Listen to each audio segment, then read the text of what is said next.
آج ہم سورۃ التوبہ آیت نمبر 71 کے اندر پڑھیں گے کہ اس کے اندر اللہ رب العزت نے کیا چیز بیان فرمائی۔ تو یہ مومنوں کی صفات بیان کی ہیں، یعنی اللہ رب العزت نے فرمایا کہ والمؤمنون والمؤمنات بعضهم اولیاء بعض۔ پہلی صفت یہ ارشاد فرمائی کہ مومن مرد ہوں یا عورتیں ایک دوسرے کے مددگار ہوتے ہیں، یأمرون بالمعروف، بھلائیوں کا حکم دیتے ہیں۔ دوسری صفت تیسری وینہون عن المنکر، اور برائیوں سے روکتے ہیں، ویقیمون الصلاۃ۔ چوتھی صفت یہ کہ نماز قائم کرتے ہیں، ویؤتون الزکاۃ، اور پانچویں صفت زکوٰۃ ادا کرتے ہیں، ویطیعون اللہ، اور اللہ کی اطاعت کرتے ہیں، ورسولہ، اور رسول کی۔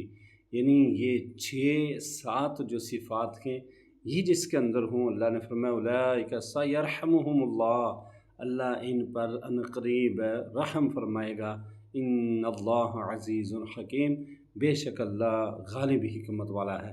یعنی مومن وہ ہے جو ایک دوسرے کے کام آتے ہیں، مومن وہ ہے جو بھلائی کا حکم دیتا ہے، مومن وہ ہے جو برائی سے روکتا ہے، مومن وہ ہے جو نماز قائم کرتا ہے، مومن وہ ہے جو زکوٰۃ ادا کرتا ہے، مومن وہ ہے جو اللہ کی اطاعت کرتا ہے، مومن وہ ہے جو اس کے رسول صلی اللہ علیہ وآلہ وسلم کی بھی اطاعت کرتا ہے۔ تو ایسے لوگ ہیں کہ جن پر اللہ نے کریم رحم فرمائے گا، اس لیے کہ وہ غالب حکمت والا ہے، وہ ایسا کر سکتا ہے۔